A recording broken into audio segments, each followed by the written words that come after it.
This morning, we are watching out for your safety with ways you can protect your family from radon. Now, radon is an invisible, odorless gas that seeps into homes from the ground. It's also the second leading cause of lung cancer in the U.S. Now, we took a look at the numbers for you. Around 50% of homes in El Paso County have tested higher radon levels than the EPA recommendation. Yeah, in Pueblo County, that number is even higher. It's closer to 75% of homes. News 5 Shayla Girardin is watching out for your health with information on how you can test your home. Now is the time, Allison and I, are for you to go ahead and test your home, and that's because as these temperatures start to cool down, we tend to close up our homes a little bit more, closing the windows, closing the doors, keeping that air inside. And I'm joined by Derek this morning with Ace Hardware. Derek, it sounds like the place to start is with a test. Sure. Having a test and knowing what levels of radon gas, we're testing for a radioactive gas in your house. That's pretty significant. But these new devices by Airthings give you an instant example of what your radon level is. And there's so many different options for folks to choose from, but you have two examples with us today. One a little bit simpler and the other one almost more advanced, something that is portable, people can take with them. Exactly. So the two devices are pretty simple. One gives a LED readout. You can see exactly the level of radon gas in your house at that moment in time.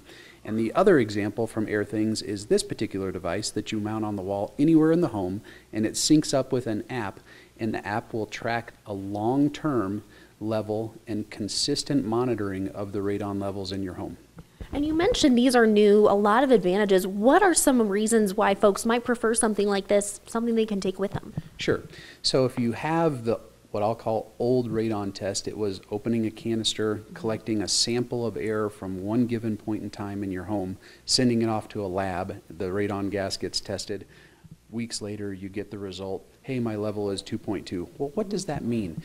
Your radon gas levels are constantly fluctuating, so these devices are measuring the air in real time, measuring the quantity of the radioactive gas in real time, and showing you a display of what your home's level really is. And you mentioned, this is something that you put down in your basement. People can put it anywhere in their house. Where is the best place to put that? Sure. In the basement is typically where the radon gases come from because they emit up through the earth and come either through your foundation or through open pits, open dirt, perhaps even the sump pump pit in your lower level of your basement. But that's where the radon is seeping into your home from.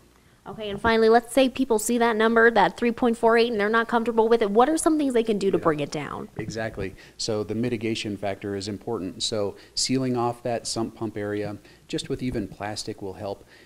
Getting involved with a radon mitigation company, which is a big series of pipes and fans that will take the air out of your home, and or other mitigation forms like sealing off the dirt that is in your crawl space. All right, well, thank you so much for joining us this morning. Some really important tips for people to take away. For now, watching out for you, Southern Colorado, Shayla Girardin, News 5.